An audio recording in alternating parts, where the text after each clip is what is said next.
할렐루야. 우리 다음 주가 종려주일이죠. 그리고 이제 부활절 이제 우리가 기다리고 있습니다. 사순절 기간 동안 우리 예루살렘을 향하여 가셨던 예수님의 발자취 우리가 한 주 한 주 이제 따라가고 있습니다. 그래서 제자도가 무엇인가, 제자도가 무엇인가에 대해서 매주 말씀 또 묵상하고 있습니다. 오늘 예루살렘을 향하여 세 번째 시리즈 말씀의 제목은 보게 되어서 예수를 따르니라. 보게 되어 예수를 따르니라. 눈이 떠져서 예수님을 따르는 제자도라는 말씀의 제목으로 3월 22일 또 우리 2부 말씀 잠깐 나누겠습니다. 말씀 나누기 전에 그림 하나 제가 보여드리고 싶은데요. 우리 사진 보여주시면 여러분, 이 그림이 어떤 그림으로 보이세요? 그냥 편하게 말씀하셔요. 예. 모자처럼 보이지 않으십니까? 저는 모자처럼 봤어요.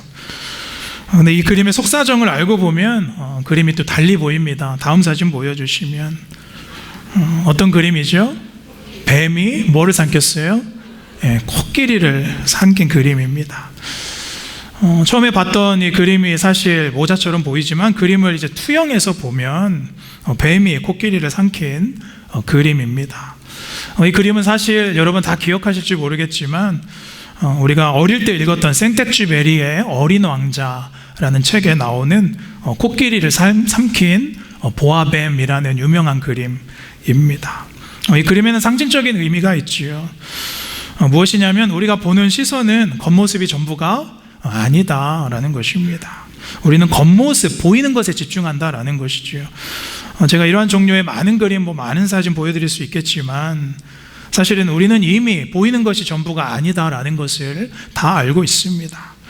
때로는 내게 보여지는 것만으로 내가 전체를 본다라고 판단할 때가 많습니다. 하지만 그 안에 진짜로 이 본질은 따로 있다라는 것이겠지요. 여러분, 우리가 아이들이 가지고 노는 이 색안경, 노란색 색안경을 1시간만 썼다가 벗어도요, 세상이 온통 어떻게 보일까요? 노란색으로 보입니다. 여러분, 특별히 지금의 배우자 혹은 이전의 배우자, 지금 집에 같이 있는 사람, 그 남편과 아내, 여러분 왜 결혼하셨습니까? 대답하기가 어려우시죠.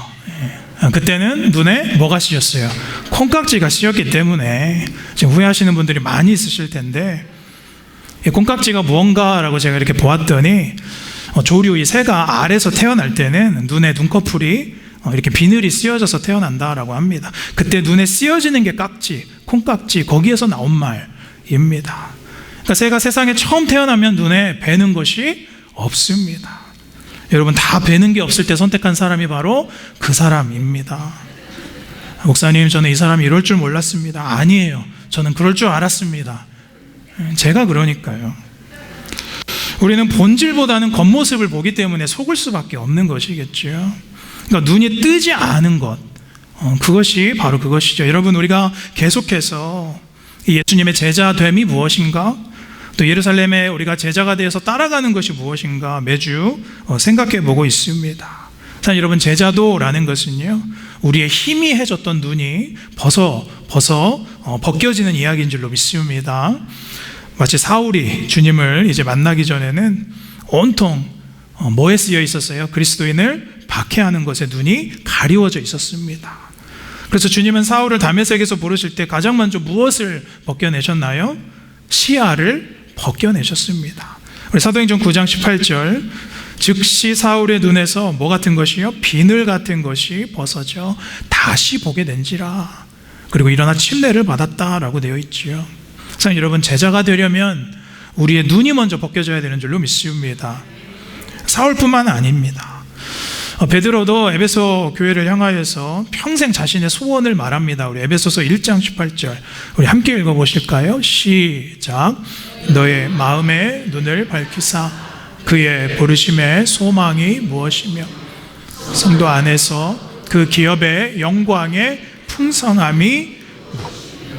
자, 여러분, 바울이 지금 가지고 있는 에베소 교회를 향한 마음의 소원은 너의 마음의 눈을 밝히는 것이다. 너의 마음의 눈이 밝아지는 게 내 소원이다 라고 말합니다. 자, 여러분, 제자가 되고 예수를 따른다는 것은요, 우리가 절대로 이전의 눈을 가지고 살아가는 것이 아니라는 것입니다. 세상을 예수님의 마음으로 보는 것이고 벗겨진 시선으로 보는 것이고 여러분, 제자라 한다면 예수님의 시선을 가지고 보는 것이 제자입니다. 그렇기 때문에 예수님께서 이 땅에 오셔서 하나님의 나라를 전파하시면서 우리에게 특별히 많이 보여주셨던 기적이 있는데, 그것은 무엇입니까? 눈먼 자들을 눈뜨게 하셨던 기적입니다. 실로암의 사건, 또 벳세다의 맹인 사건, 많은 사건들이 이것을 보여주지요. 그러니까 예수님께서 이 땅에 오셔서 사역하실 때 대부분의 기적들은 못 보는 사람들의 눈을 띄게 하셨던 사역들이 있습니다. 여러분, 이것은 단순히 어떤 사람의 보이지 않는 눈, 이 시력만을 회복시킨 것이 아니지요. 예수님은 제자들과 우리에게 오늘 말씀하고 있는 것입니다. 하나님의 나라는 가리워진 눈을 뜨는 것이다. 우리가 이제 새로운 눈을 가지고 하나님의 나라를 보면서 사는 사람이 바로 제자다라고 말씀하고 있는 거예요. 그런 의미에서 오늘 본문의 마가는 특별히 이제 예수님께서 예루살렘에 들어가시기 바로 직전에 이제 임박했을 때 한 가지 중요한 사건을 지금 보여주고 있습니다. 그래서 우리가 잘 알고 있는 사건이지요. 보지 못했던 바디메오가 눈을 뜨게 되었던 사건입니다. 이 바디메오의 사건은 우리가 다 알고 있죠. 어렸을 때부터 노래도 많이 불렀습니다. 예수님이 말씀하시길 바디메오가 눈을 떴다네. 유초등부 때 다 기억나시죠? 저는 맨날 이 노래 많이 불렀어요. 그러니까 성경에 나오는 보지 못했던 사람의 눈을 뜨이게 하셨던 상징적인 사건이 바로 오늘 이 바디메오 사건입니다. 그렇다면 왜 이 사건이, 마가는 예수님과 제자들이 이제 예루살렘에 입성하기 직전에, 들어가기 바로 직전에 이 사건을 기록해 놓았을까? 그러니까 제자들에게, 그리고 2000년이 지난 지금 우리에게 중요한 무언가를 말하려고 하는 것 같습니다. 저자의 의도가 있는 거예요. 오늘 우리가 그것을 좀 살펴보려고 합니다. 우리 본문 46절로 함께 돌아가 보실까요? 46절 함께 한 번 더 읽습니다. 시작. 그들이 여리고에 이르렀더니 예수께서 제자들과 허다한 무리와 함께 여리고에서 나가실 때에 바디메오가 길가에 앉았다가, 46절 처음 보시면 그들이 어디에 이르렀대요? 여리고에 이르렀더니. 당시 여리고는 이제 예루살렘과 아주 가까웠던 도성이었습니다. 이제 반나절만 가면 예루살렘에 여리고에서 가는 거예요. 그러니까 가까운 곳입니다. 근데 여리고는 날씨도 아주 좋았고요, 환경도 아주 좋았던 곳입니다.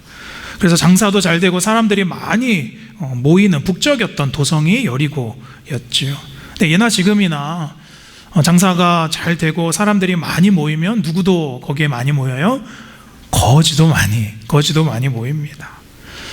예수님께서 이제 그 도성을 통과하시고 나타나셨을 때 오늘 성경에 보니까요, 허다한 무리, 수많은 사람들이라고 말하죠.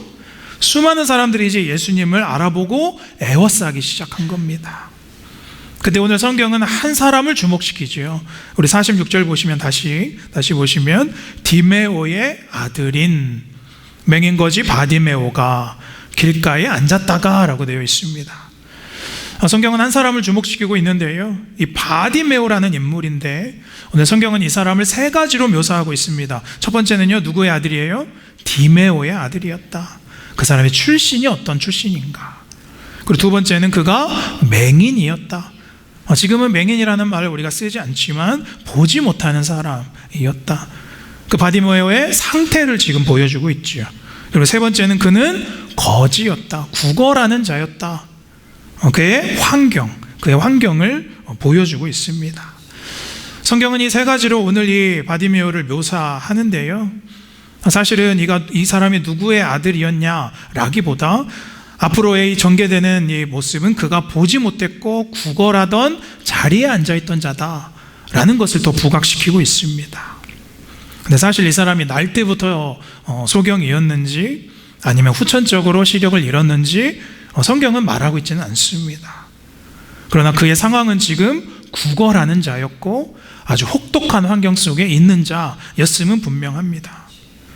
그러니까 여리고 도성에 앉아서요, 사람들이 많이 지나가는 그 길에 앉아서 사람들이 지나갈 때마다 동전을 달라고 하고 돈을 구걸하여 삶을 연명하던 사람이 바로 바디메오였다라는 거예요. 그런데 바디메오가 오늘 47절에 보니까요, 어떤 소식을 듣습니까? 우리 47절 한 번 더 읽겠습니다. 시작.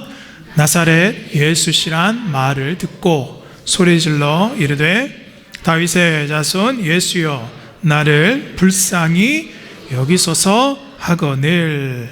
사람들이 갑자기 소란스러워진 거예요. 보지 못하니까 소리를 들었겠지요. 아니 누가 왔는데 이렇게 소란입니까? 보지 못하니까. 그때 예수다라는 이야기를 들은 겁니다. 그런데 여러분, 이 바디메오는 이미 예수님이 누구인지 알고 있었어요.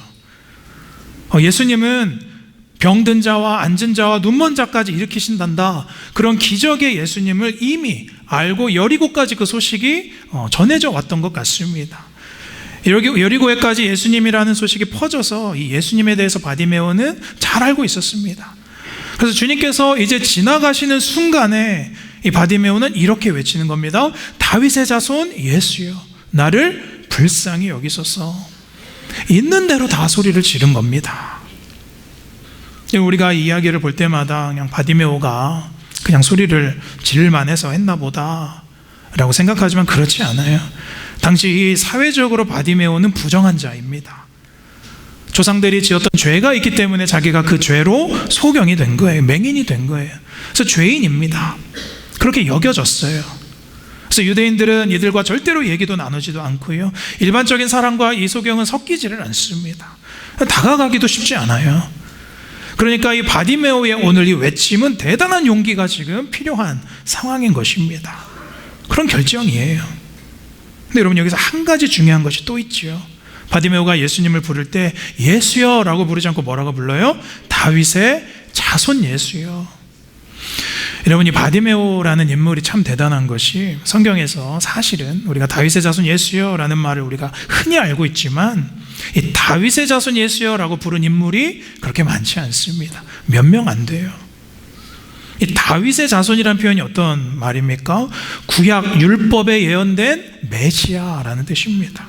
그러니까 유다의 왕으로 오신 분이요, 그리고 우리를 구원해 주실 메시아여 왕이시여 라고 이렇게 바디메오가 부른 거예요.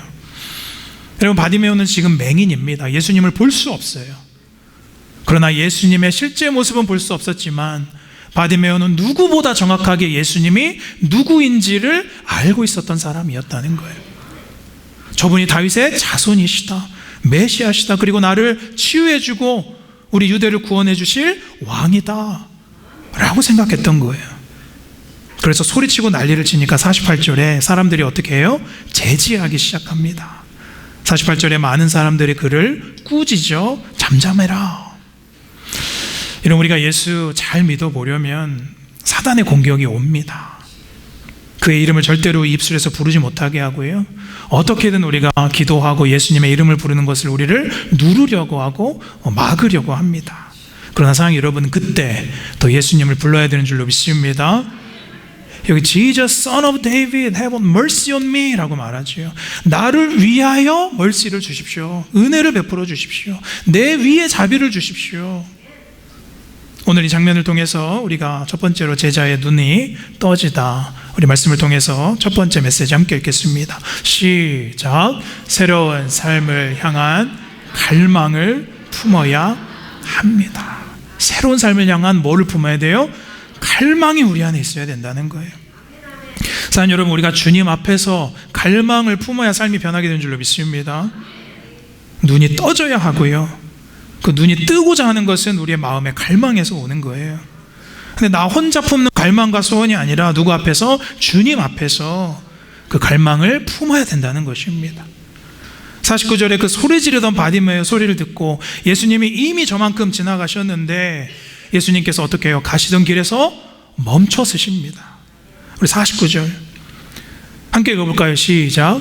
예수께서 머물러 서서 그를 부르라 하시니 그들이 그 맹인을 부르며 이르되 안심하고 일어나라, 그가 너를 부른다 하매.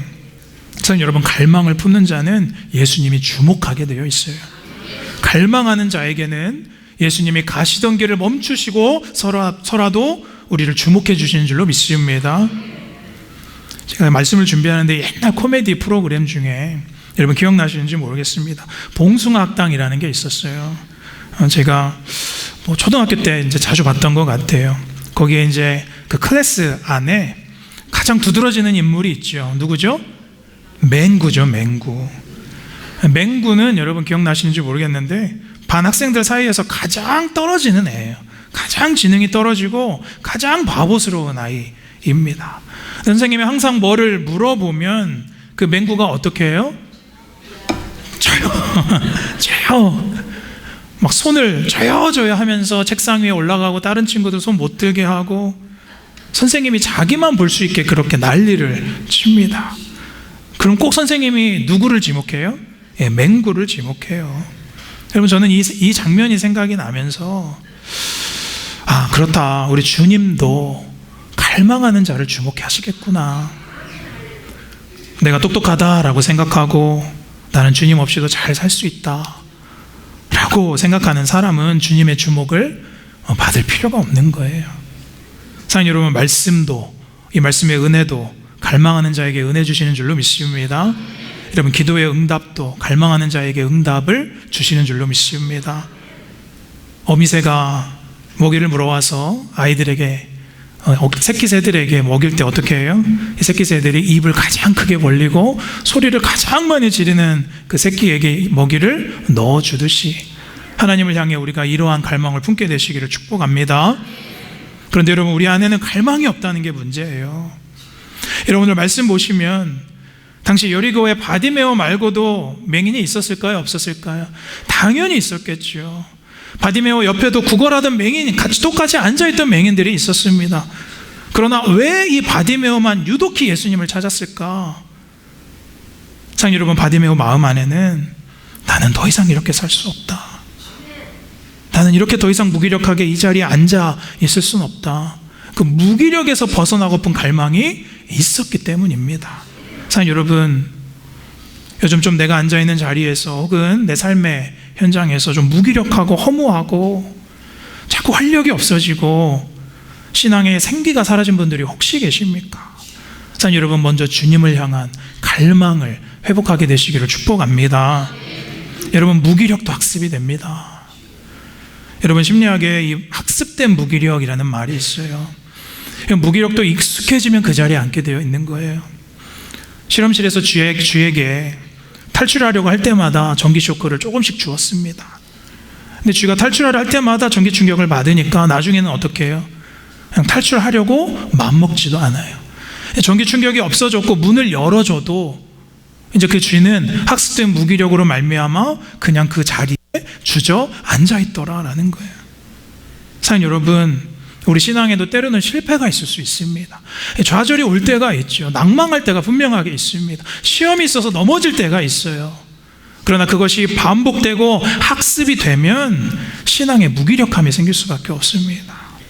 여러분 죄에 관해서도 마찬가지이겠죠. 어차피 나는 이 죄에서 또 넘어질 거니까 그냥 하자. 죄에 대해서 내가 또 무감각해질 수도 있습니다.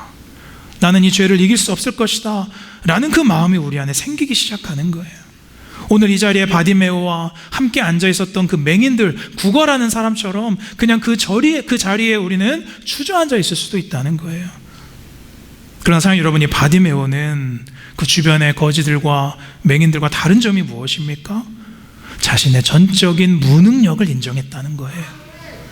그리고 주님께 나아가는 거예요. 그래, 나 죄인이다. 그리고 니들이 여기는 난 부정한 사람이다. 요한복음 9장 32절에도 창세 이후로 맹인의 눈을 뜨게 한 자는 보지 못했다. 그러나 예수께서는 하실 것이다. 할렐루야. 내가 눈을 뜨는 것은 사람의 능력으로는 할 수 없지만 저 다윗의 자손 예수면 할 수 있겠다라는 그 갈망을 가지고 예수님께 소리질러 나아간 줄로 믿습니다. 그 마음을 보시고 주님께서 그를 부르셔요. 51절에 예수께서 말씀하시되 내게 무엇하여 주기를 원하느냐. 선생님이여, 내가 보기를 원합니다. 여러분이 무엇하여 주기를 원하느냐, 어디서 많이 듣던 질문이지요. 지난주 말씀 혹시 기억하십니까? 예루살렘에 가던 길에 야고보와 요한이 주님, 우리에게 구하는 바가 있습니다. 그때 주님께서 뭐라고 말씀하세요? 내가 무엇하여 주기를 원하느냐.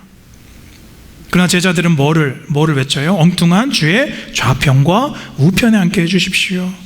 그 장면을 그 당시에 제자들에게 또 상기시켜 주는 겁니다. 너에게 무엇 해주기를 원하느냐? 바디메오가 말하죠. 내가 보기를 원합니다.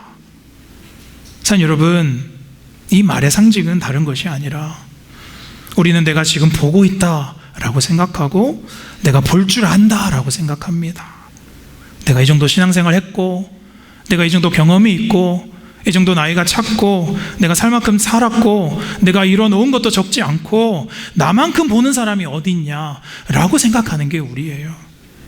그러나 예수님은 이 바디메오를 통해서 제자들에게, 그리고 지금 이 말씀을 묵상하는 우리에게 너희는 여전히 보지 못하는 사람들이다. 그리고 말씀하십니다. 52절에 우리 52절 같이 함께 읽을까요? 시작. 예수께서 이르시되 가라, 내 믿음이 너를 구원하였느니라 하시니 그가 곧 보게 되어 예수를 길에서 따르느니라. 자, 이 말씀을 가지고 오늘 두 번째 바디메오의 제자됨 두 번째 함께 읽겠습니다. 시작. 믿음의 눈을 다시 한번 읽어봐요. 시작. 믿음이 눈을 열고 열린 눈이 따르게 합니다. 믿음이 눈이 우리의 시야를 열어주고요, 그 열린 눈을 가지고 누구를 따라요? 예수를 따르게 된다라는 거예요. 여러분, 바디메오에게 예수님께서 너희 믿음 때문에 너희 눈이 떠졌다라고 말씀하지 않으셨어요. 내가 너의 시력을 회복시켰다라고 말씀하지 않으시고 너의 믿음이 52절에 너를 구원하였다라고 말씀하고 있어요. 그러니까 여러분, 바디메오의 소원은 그냥 육체적인 시력을 뜨는 것이었습니다. 그러나 예수님은 그보다 더 광대하고 그보다 더 중요한 영적인 전적인 구원을 우리에게 허락해 주셨다라는 거예요. 그 믿음이 구원에 이르게 했고 그 구원 안에 새로 띄어진 눈으로 네가 앞으로 살아갈 것이다 라고 말씀하고 있는 거예요. 여러분, 바디메오가 단순히 오늘 시력만 회복되었다면 그냥 세상 사람과 똑같은 겁니다. 그러나 더 중요한, 네가 구원 안에 띄어진 눈을 가지고 살아갈 것이다. 믿음의 눈, 새로운 육신으로 창조되었던 사건인 줄로 믿습니다. 여러분, 성경은요 항상 우리의 눈을 구원 안에서 띄어진 눈으로 설명해요. 특별히 누가복음 11장 34절 우리 함께 읽어보겠습니다. 시작.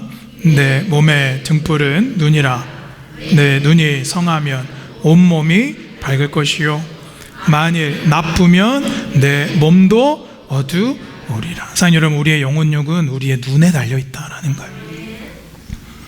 사랑하는 여러분, 이 말은 우리가 제자라 함은 다르게 보는 사람들입니다. 그러니까 구원 안에서 새로운 눈을 뜬 자들은 믿음으로 보고 믿음으로 해석하고, 사랑하는 여러분, 믿음으로 이웃과 관계하고 믿음으로 새 예루살렘을 보고 새 하나님의 나라 천국을 바라보게 되는 줄로 믿습니다. 마가복음 8장에 보면 벳세다 맹인을 이제 눈뜨게 하시는 예수님의 사건이 나오죠. 주님이 2번 안수하신 사건이 나와요. 예전에 제가 이 설교 한번 드린 것 같습니다. 처음 예수님께서 이 맹인을 안수하셨을 때는 희미하게 보입니다. 나뭇가지 같은 게 보여요. 두 번째 안수하셨을 때는 어떻게 해요? 마가복음 8장 25절에 함께 읽을까요? 시작. 이에 그 눈에 다시 안수하심에 그가 주목하여 보더니 나아서 모든 것을 밝히 보는지라. 예수님이 한 번에 치료하지 못하셔서 2번 안수하셨을까요? 그렇진 않죠.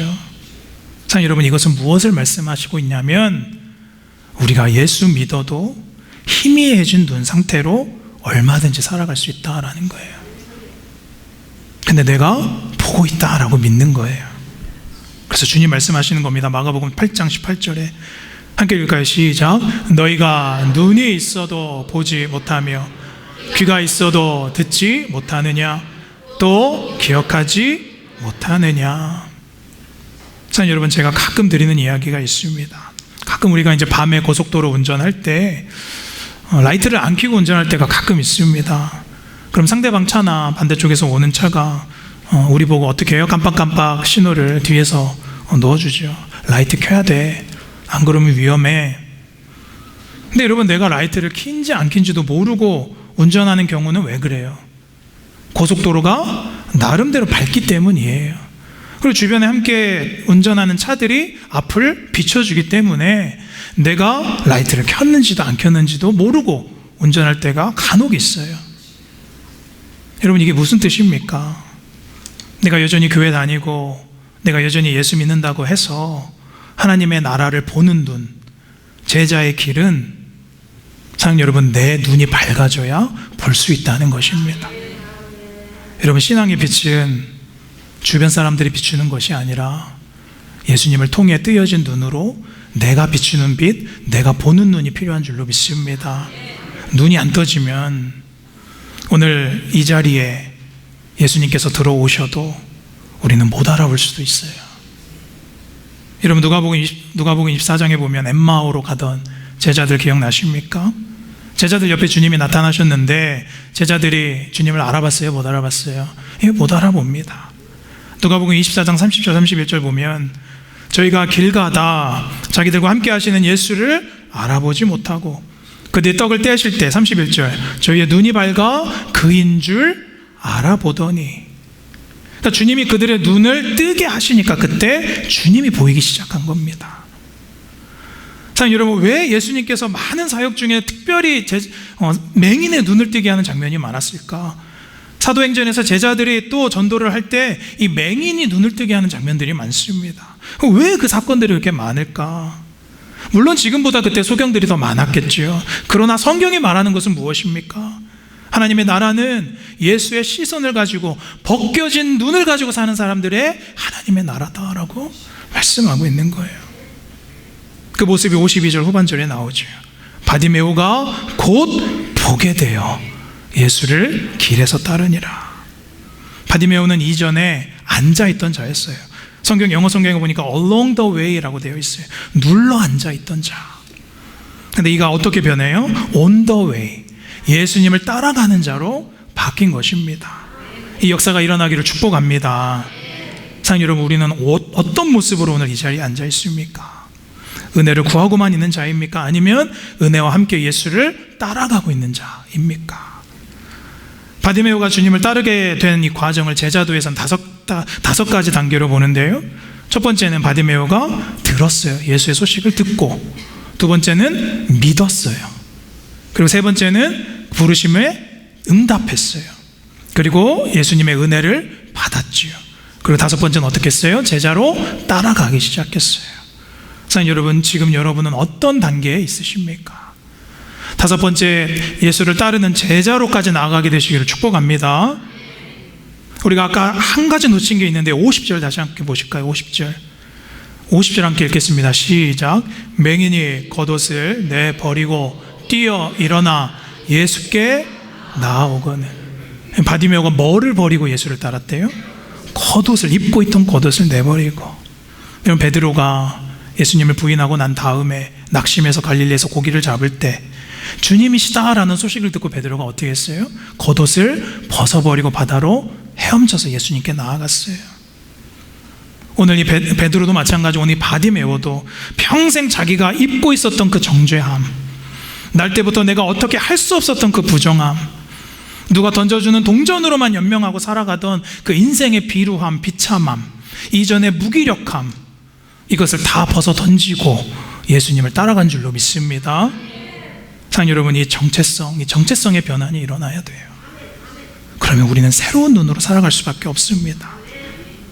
사랑하는 여러분, 죄송하지만 우리의 보는 눈이 안 변했으면 우리는 예수를 안 믿는 것입니다. 여전히 욕망의 눈, 악한 눈, 부정한 눈, 편협한 눈, 비판적인 눈, 사랑하는 여러분, 오늘 그것을 다 버리고 내 겉옷을 벗어버리고 하나님의 마음을 통과한 시선 품게 되시기를 축복합니다. 사무엘상 16장 7절에 사람은 외모를 보지만 여호와는 중심 마음을 보느니라. 여기 외모는 외형, 외관이라는 형상이라는 뜻이죠. 이 마음, 이 레브, 마음, 의도, 생각이에요. 근데 이 유명한 구절을, 이 전치사를 어떻게 원어로 해석하느냐에 따라서 의미가 조금 달라지는데요, 이렇게도 해석할 수 있어요. 우리는 두 눈에 보여지는 외관을 보지만 하나님은 마음을 통하여 보신다라는 거예요. 그러니까 여러분, 제자라는 것은 내 육체적인 시력으로 보는 삶이 아니라 하나님의 마음을 의지해서 그 마음을 통과해서 보는 삶이 제자인 줄로 믿습니다. 그러니까 여러분, 저도 목회하면서 이 시력을 주십시오, 이 영적인 안목을 주십시오라고 항상 기도하고 있는 거예요. 지금 제가 주님의 눈으로 깨어진 마음이 되게 하시고 하나님의 마음을 통과한 예수님의 마음을 닮은 시선을 주시옵소서. 예수님께서는 눈이 너희를 실족하게 하거든 그 눈을 차라리 빼어내서라도 제자의 삶을 살아야 한다라고 말씀하셨는데, 주님, 제가 이 눈을 가지고는 도저히 살아갈 수 없습니다, 긍휼히 여겨주십시오라는 이 바디메오의 고백이 오늘 저와 여러분의 고백이 되어야 될 줄로 믿습니다. 말씀 정리하고 싶습니다. 제가 예전에 청년회 때에 이제 인도에서 사역하고 선교할 때 인도 남부의 시골 마을에 제가 이제 들어가서 한 2주에서 3주 정도 이렇게 머물면서 아이들 이렇게 복음을 전하고 또 사역도 하고 동네 집집마다 다니면서 또 이렇게 복음을 전했었던 한 20년 정도 된 것 같아요. 그런 때가 있었습니다. 사진 보여주시면 저렇게 이제 동네 아이들 모아서 사역도 하고 복음도 전하고, 저를 누구인지 여러분 못 알아보실 거예요. 찾으실 필요가 없습니다. 청년회 때니까요. 그 아이들 이렇게 모아서 아이들 복음 전하고 그랬더니 이제 그 다음 날 어떤 한 아이가 저희 숙소에 매일매일 찾아오기 시작하는 거예요. 그래서 저희는 뭐 사역이 특별히 없으면 놀아줄 수 있으면 그 아이와 함께 놀아주고 시간을 보내주었습니다. 그때는 뭐 2007년 스마트폰이 이제 없었을 때니까 제가 그 아이에게 말하는 거는 그 아이에게는 다 새로운 세상이에요. 제가 한국에 대해서 제가 그랬어요. 야, 그거 아냐? 아저씨 나라는, 한국이라는 나라는 기차가 땅속으로 다녀. 내가 이렇게 얘기를 하니까 그 아이가 말도 안 된다는 거예요. 어떻게 저런 기차가 땅속으로 다니냐라는 거예요. 그러니까 본 적이 없으니까 상상을 못하는 겁니다. 그러면서 그 인도 남부 시골에 아이들에게 또 그 아이에게 제가 네가 보는 이 세상이 전부가 아니다, 이 시골의 세상이 전부가 아니다 라는 것을 제가 많이 알려줬어요. 그 마을에서 이제 저희 팀이 떠나는 마지막 날인데 그날도 어김없이 그 아이가 왔어요. 여러분, 인도에서는 이제 오토릭샤라고 해서 오토바이 뒤에 이렇게 니아카처럼 생겨 있는 그러한 그런 운송수단을 씁니다. 그래서 저희는 이제 거기에 서너 사람씩 타고 그 아이와 이제 헤어져야 되는데 이 아이가 집에 안 가는 거예요. 너 빨리 가. 너 빨리 아빠한테 가. Go into your home. 근데 하도 집에 안 가니까 저희는 어쩔 수 없이 그 오토릭샤를 타고 이제 떠날 수밖에 없었습니다. 근데 오토릭샤를 타면 그 뒤에 모습이 다 보여요. 근데 그 아이가 저를 달려서 따라올 때까지 따라오는 거예요. 따라올 수 있을 때까지 따라오는 거예요. 죽으라고 뒤쫓아서 오는 거예요. 그 끝까지 따라오던 아이의 모습 때문에 저도 저희 팀원들도 다 눈시울이 붉어졌던 그런 기억이 나요. 근데 여러분, 그 아이가 왜 우리를 따라오고 싶어 했을까? 뭐 많은 이유가 있겠지만, 우리랑 정도 들었겠지만 그 아이에게는 새로운 세상이 있다라는 것을 알게 된 거예요. 사랑하는 여러분, 오늘 52절 보십시오. 52절에 바디메오의 눈을 뜨게 하시고 주님께서 뭐라고 말씀하세요? 가라 라고 말씀하세요. 가라. Go. 내 믿음이 너를 구원하였으니까 너는 가라. 근데 바디메오의 반응을 함께 보십시오. 바디메오가 딴 데 가지 않아요. 예수를 그 길에서 따르느니라. 여러분, 주님께서 바디메오를 향해서 가라 라고 하셔도 오늘 이 마가복음에 마가는 적지는 않았지만, 주님 제가 어디 갑니까? 저는 이제 이 띄어진 눈으로 어디도 가지 않겠습니다. 주님만을 따르겠습니다. 그 길, 주님께서 예루살렘으로 가신다면 제가 예루살렘에 따라가겠습니다 라고 말한 거예요. 참, 여러분, 하나님의 나라를 꿈꾸십니까? 여러분, 천국을 바라보고 있으십니까? 근데 왜 천국을 바라보세요? 저 천국이 여기보다 나을 것 같은 소망 때문에. 참, 여러분, 여기가 더 좋고 이 세상에 미련이 많으면 우리는 주님의 제자 되는 길에는 전혀 관심이 없습니다. 우리는 어쩌면 천국은 바라지만 십자가와 제자의 길은 전혀 관심이 없어요. 구원의 길은 십자가를 항상 통과해야 된다라고 주님께서 분명하게 말씀하셨는데, 내가 그 십자가를 지고 싶지는 않을 수 있다는 거예요. 목사님 제 코가 석자고 제 환경이 지금 이런데요. 앞가림도 힘든데요. 그렇지 않아요. 전 여러분, 제자의 길과 세상의 삶은 절대로 구분되지 않습니다. 우리가 예수 믿고 침례 받았다면 매일매일이 제자의 삶이고, 아무리 주님께서 가라라고 하셔도 우리는 예수님 옆에 딱 붙어서 주님을 따라가는 삶이 제자의 삶인 줄로 믿습니다. 바디메오의 이름을 보세요. 티메오스라는 뜻이에요. 이름의 뜻은 디메오의 아들인데 번역하면 존귀한 자, 명예로운 자, 쓰레기 더미 속에 있던 자입니다. 그러나 그의 삶은 불명예였지만, 오물과 쓰레기 더미에 항상 앉아 있었지만 주님께서 그에게 구원을 베푸시고 눈이 띄어지게 하셔서 명예롭게 이름을 회복시킨 줄로 믿습니다. 우리는 이름이 회복되어진 자인 줄로 믿습니다. 여러분, 믿음과 구원은 교회만 있는 것이 아닙니다. 여러분의 가정 안에 있고, 여러분의 삶의 현장에 있고, 여러분이 만나서 관계하는 이웃에게 있습니다. 오늘 주님께서 내게 무엇을 해주기를 원하느냐 물으실 때, 주님, 내가 해결해야 될 것 참 많습니다. 이것도 있어야 하고 저것도 있어야 합니다. 그러나 주님, 내가 보기를 원합니다. 하나님, 내가 더 이상은 이렇게는 못 살겠습니다. 도저히 눈으로는 내가 살아갈 수는 없겠습니다. 예수님이 보시는 마음으로 보고 그 본질과 속을 꿰뚫어서 볼 수 있는 영안이 열린 바디메오처럼 한 주 제자로서 예수님을 따라가게 되시기를 주님의 이름으로 간절히 축원합니다.